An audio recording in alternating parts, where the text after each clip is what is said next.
Bus stand Tral Kashmir में आज R&B महकमा की जानिब से एक नए शॉपिंग कॉम्प्लेक्स के लिए निशानदही की गई।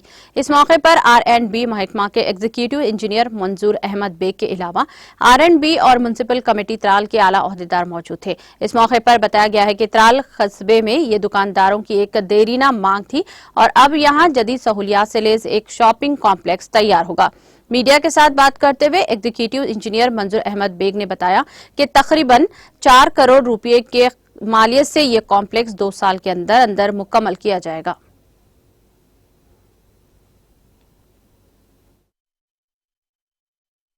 यहाँ लोगों की ये दरीरा मांग थी कि यह शॉपिंग कॉम्प्लेक्स बन जाए। ये आज हमने काम स्टार्ट किया है। इस शॉपिंग कॉम्प्लेक्स का काम हमने स्टार्ट किया है। इसमें इसका टोटल कास्ट है जो हमारा है अलाटेड कास्ट 4.01 CRs है। इंशाल्लाह हम कोशिश करेंगे कि ये वक्त से पहले यहाँ कंप्लीट हो जाए ताकि लोगों की जो दरिया मांग है वो पूरी हो जाए। इसमें 36 शॉप्स हैं हम जो बना रहे हैं। तो कितने टाइम 2 साल में कंप्लीट हो जाएगा। कोशिश करेंगे हम कि